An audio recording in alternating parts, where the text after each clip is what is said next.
What is obsessive compulsive disorder? It is a fear of uncertainty.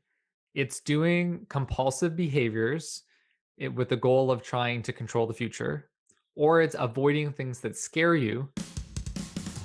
You're listening to Nonprofits Today, the podcast that showcases the incredible impact nonprofits have in our ever-changing world. The podcast that gets the pulse on today's economic, social, political, and humanitarian climate straight from frontline leaders, innovative changemakers, and courageous risk takers in our communities and around the globe. And now, without further ado, here's your host, Sarah Box. Welcome back to the Nonprofits Today podcast. I'm your host, Sarah Box. This week, we're diving into uncertainty, how to navigate it, thrive in it, and even use it as a springboard for meaningful growth. Our guest is Scott Stirrett, founder and CEO of Venture for Canada and author of The Uncertainty Advantage. Scott's story spans from a shaky voice 16-year-old presenting at the United Nations to a Goldman Sachs analyst to a nationally recognized changemaker who has helped over 10,000 young Canadians develop the mindset and skills needed to succeed in a fast-changing world. He has raised over $80 million for youth entrepreneurship initiatives and has been recognized by Ashoka, TELUS, and the Globe and Mail for his leadership. If you have ever felt like an imposter, been unsure of the next move, or stuck in the I'm not ready trap, this conversation with Scott will help you reframe uncertainty as one of your greatest assets. And with that, let's formally welcome Scott to the Nonprofits Today podcast. Hi, Scott. Hi, and thanks so much for that very kind and generous introduction. Well, I think it fits you. I mean, your energy's so good. We've been able to chat a little bit while we're getting all our tech squared away. And I'm just so ready to ask you questions and learn more about you. But so let's rewind to that moment when you were at the UN speaking as a 16-year-old. How did you get there? Like, why were you there? And what did that teach you about stepping into leadership before you felt ready? This is an experience I love to talk about, and definitely was something that was very formative in my life. How I got to speak at the General Assembly of the United Nations at 16 was that my school decided to go to this Model UN competition. It wasn't a competition, it was a conference. And it was called it was a conference that was run by a private school in New York that largely educates the children of UN diplomats. And as part of the conference, you could apply to do this debate against the school that was hosting the conference at the General Assembly of the UN. So we applied, and then we got selected to be the team to debate the high school. And the General Assembly was packed. It was like there was a global meeting taking place. There were probably 1,000 people there. And we started in the debate, and things were pretty normal at the start. For context, the topic was essentially whether developing countries should have to pay a lot for mitigating the consequences of, or mitigating kind of climate change, reducing kind of emissions, or whether the developed world should largely kind of pay. And we were assigned sides, and I was assigned the side alongside my teammate that the developing world should pay for a lot of the mitigation of climate change. And essentially, we started the debate. People didn't know we were assigned sides, but and about half the audience were from the school that we were debating. And from kind of quickly, it was clear that the audience was really against us because they were cheering for their school. And also, a lot of people were from developing countries because their parents worked for the United Nations. And so we just started getting booed and heckled. And one of my debate partner, he got really nervous, and he just started saying ladies and gentlemen as like a verbal kind of tick. And he said it probably 40 times, and he really froze up. And over the course of the next kind of day or two of the conference, wherever we went, people would say to us, ladies and gentlemen. So to answer your question, Sarah, because this is a long description of this situation, is I think one is it taught me just the importance of being calm on my feet. That like for a very stressful situation, just roll with the punches. Like, yeah, this is kind of stressful, but don't give up. Just keep on putting one step forward. I think the second is just that life is like really unpredictable. And even if you plan and you do everything, you can have a lot of uncertainty. So, which relates to the topic of this conversation today. And that you didn't quit, I think, is a cool thing. Like you didn't go running off the stage. I'm curious, did anybody, after they quit booing for you because they were for the other school or, the other quote unquote side or from countries, did anybody ever really listen to what you were saying and consider some of the counterpoints to what they currently believed might be? At the time, I don't remember anyone coming up and making like thoughtful comments. So, no, but maybe they did. But certainly no one came up to me and said that. Nothing memorable. No. It also was now 17 years ago. So my memory of it is a little faded, but I don't recall at all anyone bringing that up to me. Well, if you'd been truly traumatized, you would remember. So I'm guessing you made it through okay. But what did that, from that moment and stuff, how did that shape you? Like now you go from that moment to all the stuff you've done in between. Have you taken anything from that experience and continue to apply it either to how you work or how you're helping other young people work? It definitely was an experience that shaped me in a few ways. I think in both in terms of kind of how I am in the world and how I try to help people. I think one takeaway is just the importance of like public speaking even under pressure. And I loved public speaking as a kid and I like public speaking now. And what tests your public speaking is when you have to speak under pressure. And it's important to be able to manage pressure. So that leads us sort of the second point, which is that life has like stress, and you have to be able to operate under relaxing situations, but also under stressful situations. Both are really important. And if there was a third thing that I kind of carry forward from that experience is the importance of like laughing at things when they go wrong. Like I could be really angry right now and say, "Oh, I got wronged and that was embarrassing," and I could be really upset about it. But even from I was probably upset about it at first, but even when I think back to that story, like even a couple of years later, I more like laughed at it. I'm like, wasn't this like how many 16-year-olds have like the experience of like being booed down like Muammar Gaddafi like at the UN like people like like it's pretty unique experience to get booed down at the General Assembly because we were booed. We were getting also loud boos at our face. So if I can survive getting booed down by the General Assembly of the UN, then I can survive a lot worse. That's a huge takeaway. When I interviewed a different guest and he said he went through something really, really young. His mom died, but then now he's going through something different challenge. And he says, "Hey, I learned when my mom died, that was the worst day of my life. Everything else is uphill from them. If I could survive that and become who I am today, I can handle anything." And it's the same thing. It's like if you can stand from the UN Assembly and be booed, you pretty much can handle what gets tossed your way. It That's something goes inspiring. Yeah, I agree. It relates in something I talked about in the book, but I was diagnosed in my around 4 years ago with obsessive compulsive disorder. And one of the ways that at least I was treated and is often thought to way you treat OCD is to expose people to what like scares them.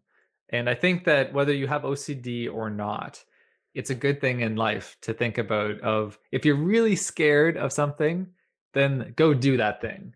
And then you become gradually less scared of it over time.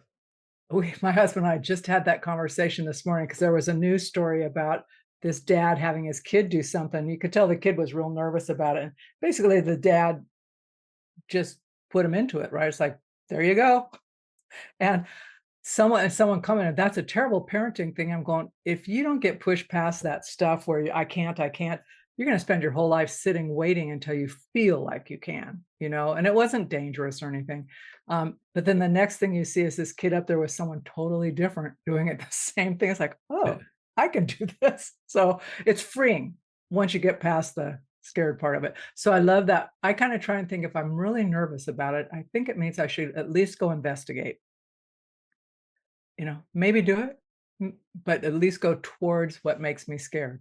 Um, hmm, I do. So let's talk about first your venture for Canada that you launched in your early 20s.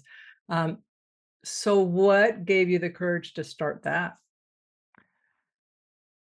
It's a great question on the courage piece. A lot of people will ask more the question of what motivated me. And I don't think I've ever been asked what gave me the courage to do it.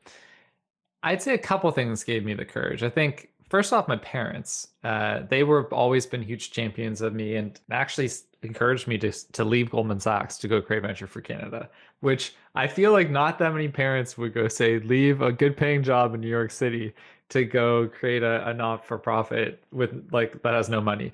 And that's where also to acknowledge, like, I think I have had my ability to, if I had been born under different circumstances, I don't think I would necessarily have founded Venture for Canada.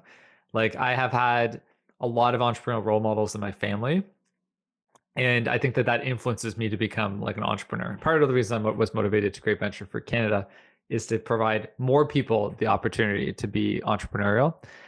So the first is to acknowledge my parents, both of them. My dad has always been a big champion. He has championed me writing this book and encouraged me to write The Uncertainty Advantage. My mom, even when I was a kid and I was getting bullied pretty badly and it was a challenging time for me, she would, when I would go to sleep every night, ask me the question, what's the most important thing in the world? And I would say to believe in yourself. And a lot really to both of my parents in different ways, I think really did support my courage to go do this. And the second part that I'd answer your question is I think just some of the other life experiences that I had, like I think the UN thing, for example, but doing an entrepreneurial initiative when I was in university of helping six college students in the US run for public office and getting them elected. That was a really formative experience that it gave me the self-efficacy, the self-belief that I could go and create something. So those are two of the things I think that gave me the courage to go leave and found Venture for Canada.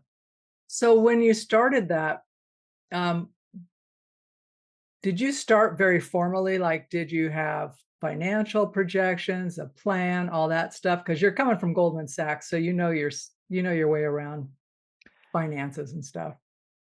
I had a very high level like business plan. In my view, it would be kind of like something that ChatGPT would create like today. Like it was not a very detailed. To answer your question to a little bit more detail, though, I first had the idea of Venture for Canada in June 2013, and then I incorporated it in July 2014. I had the idea for Venture Canada in June 2013. I incorporated it in July 2013, and then for around 8 or 9 months, I worked on it on the side, and I started building an advisory board. I had like a high level business plan, but essentially what I did is I just started talking to a bunch of people, and I started building up initial supporters, believers in this idea. And then by March, April 2014, I reached a point where I thought to myself, this is a legitimate thing. Like this can be a full-time job. I should go dive in and do this. So to answer your question, Sarah, it was less me going and creating a really rigorous plan. It was me more just going on and doing and talking to a bunch of people. And in doing so, validating that there was a need for what I was trying to create. So you were doing your field research to make sure what you were trying to create even was going to be useful. Yeah, exactly. Yeah. Yeah, customer interviews, essentially. Which often gets skipped. Yeah. Yeah. But then obviously you're not afraid of speaking and talking to people. So that's a bonus. So did you create a board, or did you stay with an advisory board or create like a full-on board of directors? It's a great question. I can tell obviously you have lots of background in not-for-profits Well, I because have a different question, but I think I want this one first. a lot of people don't ask this question, but I initially had an advisory board that was, and actually, to answer, I did have two. I did have a formal board, but it was me, my best friend from high school, and my father. So it wasn't a true board, and because we legally needed one as a, because Yeah, yeah. it was an entity, but I ended up building this advisory board that had like 30 people on it. And that advisory board really functioned as a lot of the engine for Venture for Canada in the first 2 to 3 years. So you incorporated in Canada, right? So, and it's a bit to incorporate in the US, but I've been told by a Canadian person who also runs a nonprofit, she said it's a little harder to incorporate a nonprofit in Canada than in the US. Did you find that difficult? In Canada, there's in essence like two different levels of not-for-profits. There is a not-for-profit in the legal sense, which is essentially an organization that doesn't pay income tax and that has like a not-for-profit kind of like purpose, and that's really easy to get. You then there's a registered charity, which can issue charitable tax receipts. And becoming a registered charity is a long process that involves like $20,000 of legal bills and a lot of back and forth with the CRA, the Canadian Revenue Agency, the Canadian equivalent of the IRS. And essentially, the government of Canada is quite strict about who can issue charitable tax receipts. Charities can issue charitable tax receipts, not for profits can't. So it's initially, I just went the not for profit route because it was really easy, didn't take that much work. And then in 2015, I started the application process, and Venture for Canada became a registered charity in, I believe, September, October 2016. So to again put the chronology, it was around 3+ years after I incorporated as a not for profit, we converted from being a not for profit to a registered charity. Oh, you've got some good stick to itiveness, not giving up. So I asked that because I'm curious. I think folks say, I'm going to start a nonprofit. And I'm thinking, oh, what's your purpose? What do you want to accomplish in your community? And then I'll say, who else is doing that? And I'll learn that. And I'll say, are you partnering with them? Have you learned anything about what their gaps are, what their needs are? So it's more wraparound. No, we're just going to do this because I have a passion for it. And I'm thinking, okay, that's the tough row to hoe. If there's like, without talking like you did to your advisors to see, will this fly? So that was why I want to know in like your board structure. So such a smart strategic way, even maybe that wasn't your intent to do it that way, but it went forward and you were able to grow it that way. Just amazing. But I do want to talk about your book, The Uncertainty Advantage. So I guess my first question is, why do you think uncertainty gets such a bad rap? There's something very primal in our brains where we're hardwired to fear uncertainty. Some studies show that we would prefer to know a bad outcome than to know an uncertain outcome. And part of this is because for many years we lived as hunter gatherers out in the wild, and uncertainty was really a matter of like life and death. Like we didn't know if there was a big bear hiding in that cage that would eat us. And the consequences of that bear could be really, really big. So as a result, we have today, even though we don't live in that same setting, this like deep ingrained fear of the unknown. And for most people, there's a degree of fear of uncertainty. That being said, it varies. Some people like uncertainty a lot more than others, but I think there's a baseline shared human thread where we tend to not love uncertainty in our lives. Some predictability is handy. Yeah. Yeah. Well, but you think that might be a limiting thing when we can't learn to have a different frame on uncertainty. So, what inspired you to write the book? See, I did ask for your motivation there. And can you talk more about it and what you hope the reader takes from it? I was inspired to write this book for by two kind of different reasons. The first is that I personally experienced significant challenges in dealing with uncertainty during the pandemic. I was diagnosed with obsessive compulsive disorder, which is like a significant mental illness. A lot of people think it's just like washing your hands, but it's actually like the top 10, it's one of the top 10 causes of like disability, like worldwide. Like OCD can be very paralyzing, and that's something that I experienced. And at the core, what is obsessive compulsive disorder? It is a fear of uncertainty.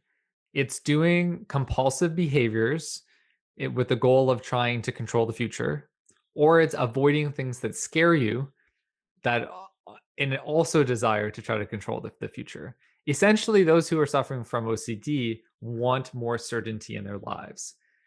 And the irony of it for both people with OCD and who do not have OCD is the more that you try to run from uncertainty, the more you try to control your surroundings, the more that the uncertainty controls you.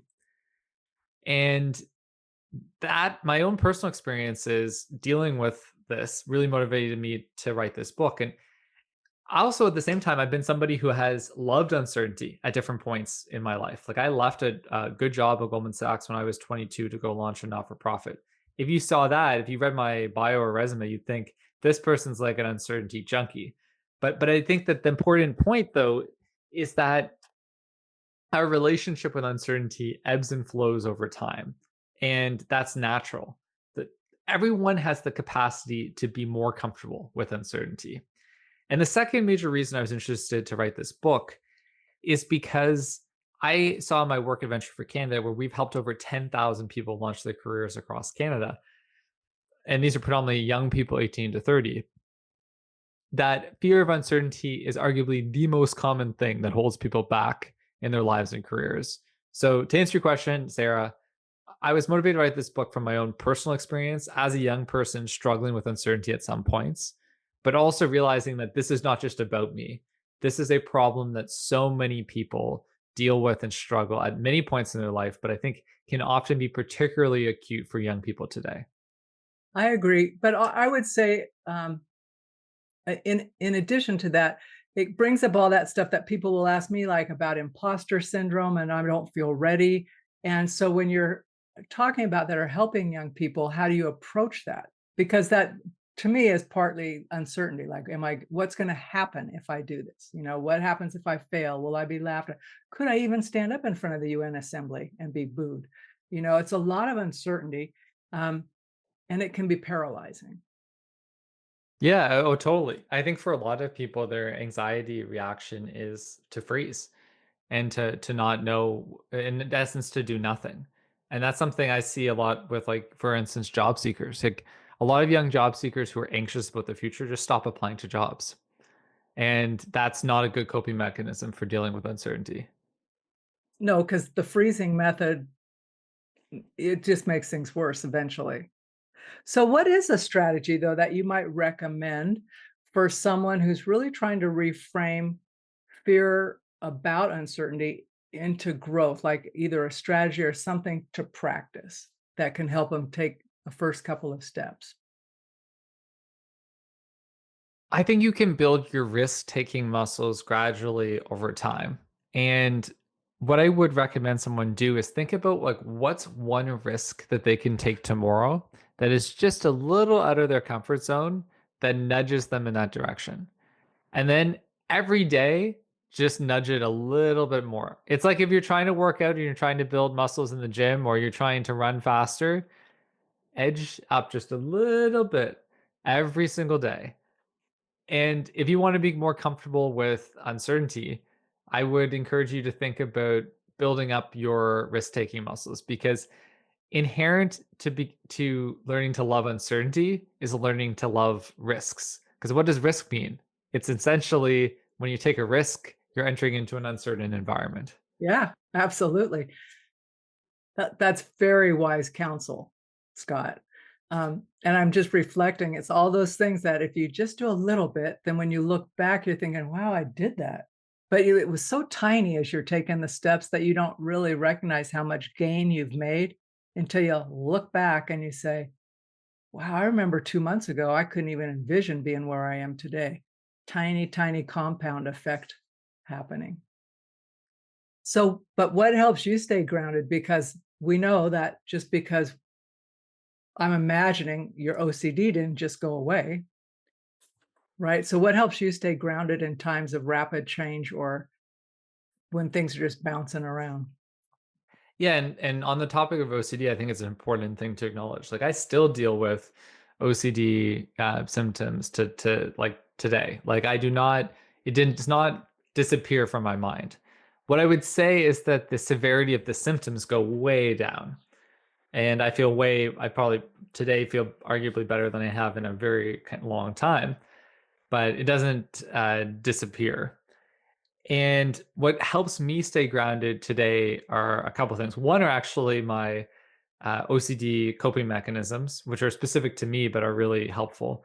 One of them, which sounds counterintuitive, but is a clinically proven way of how you kind of deal with OCD when you have it, is to actually accept that the worst case scenario can happen.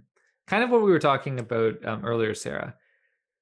Essentially, one of the things that's really valuable is if you have like a fear that's really significant, is I'll sometimes think that will happen, but I'm still going to do it anyway. And when I do that, I just feel this like I feel like more relaxed. Like it's sort of like it's accepting it's like when you accept your fear, when you let it come in, when you recognize that it can happen, it has less control over you. And it's not in like a superficial way. It is like in a trying as much as you can in like a full of body way to actually accept that it can happen or will happen. So that's one thing that I think that's unique to me, but I think if you have OCD or it can be really helpful. And I also think I've told this habit to other people, and some people think I've lost my mind when I say this. They're like, "So you picture like worst case scenarios in your head?" But I it can be very common. Others are the importance, which I talk about in the book, of self compassion. Essentially, speaking to yourself in a kind way, recognizing your shared humanity with other people, and having mindfulness about kind of what you're feeling. And I think that to me, that's a really important kind of coping mechanism. I can be a very relentless person at achieving what's next. And that is deeply ingrained in my identity. And for me, sometimes I have to say, time to take a chill pill, Scott. Like, you're being too hard on yourself. I sent out like a mail merge email to like 80 people around the book on a couple days ago. And the mail merge, like for some of them, it had like a space before between the name and like the apostrophe.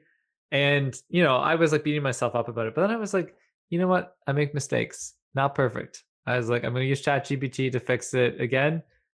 Like the mistake's done, but I was really hard on myself at first. And then I thought back to the self compassion pillar, and I said, I'm not going to be so hard on myself because mistakes happen. And the important thing is I learned from this.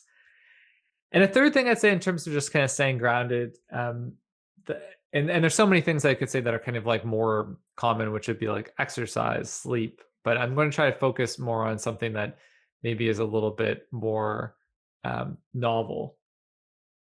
And yeah, for me, the thing where I'd share that I think that people sometimes don't talk about enough is like just investing in like relationships.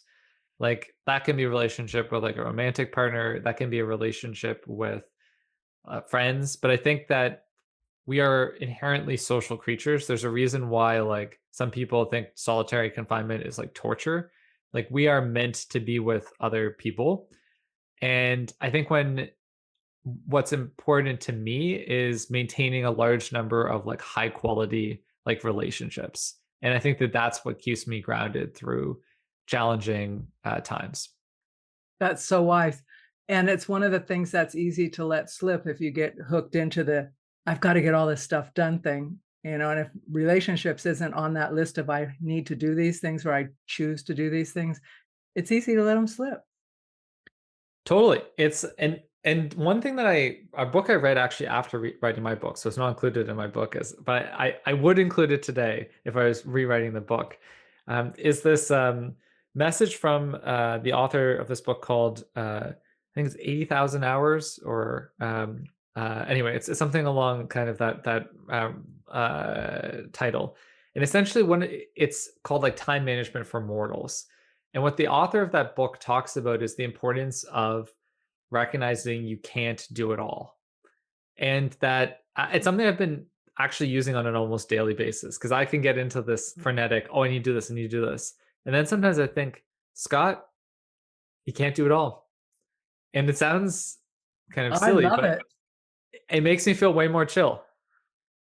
Well, and when you start doing that, I made myself ask my question. It's like, what on, because I'm organized, and I think, okay, what's necessary on this list? And I look, my first thought is, well, it all is, or it wouldn't be on the list, right? It's all necessary. And then I think, really, Sarah, what's necessary?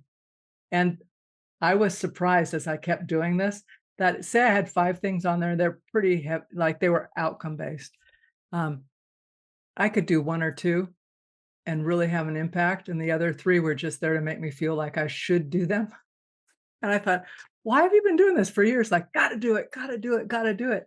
And I like your whole thing of like, "Okay, just be more chill." And some stuff resolves itself before I ever get back to it.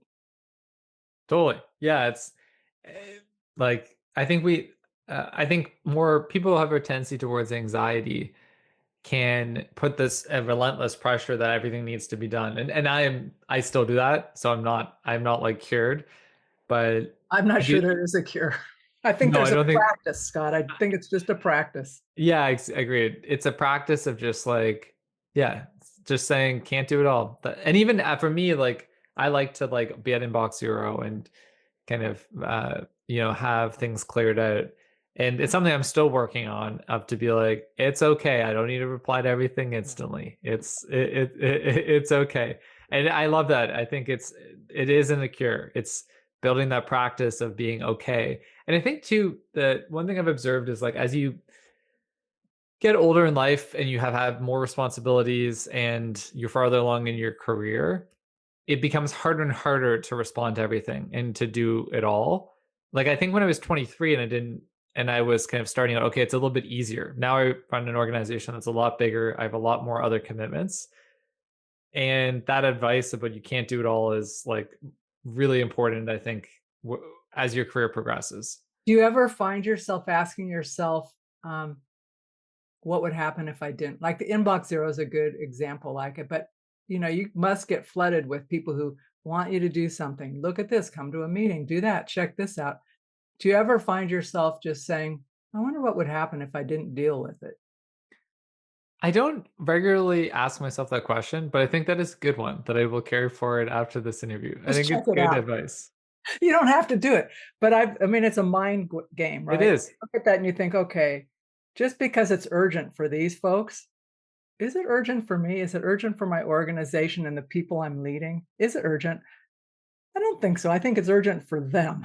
So, but you're right about you get older and it starts, the filtering becomes easier. It's like, I need to be doing X over this. So you're so wise. And I know you're taking all of that into the work you're doing with young people and or folks who want to do their own businesses and the entrepreneurial spirit. Do you differentiate between the entrepreneurial spirit and actually being an entrepreneur?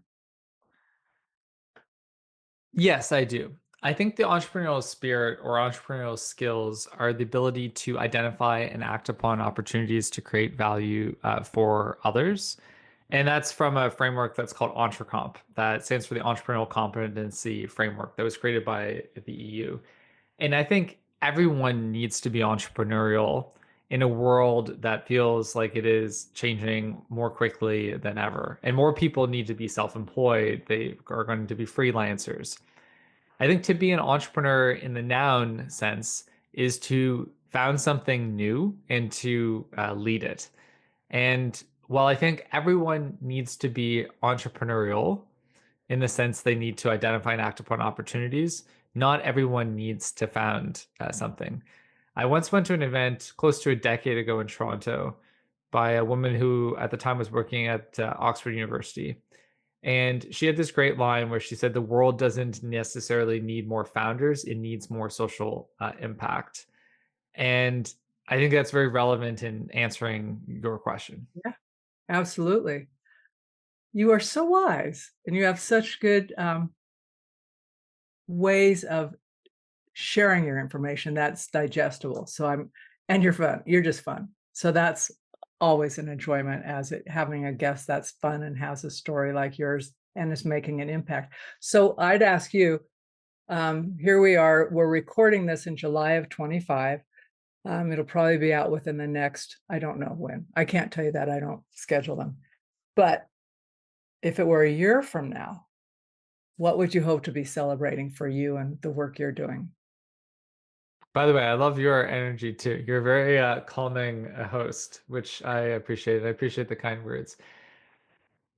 I'd say a year from now, I would like to be celebrating that my book, like The Uncertainty Advantage, has made like a meaningful impact on the lives of others and helped evolve people's like view of uncertainty and help them better cope with uncertainty. That's point one.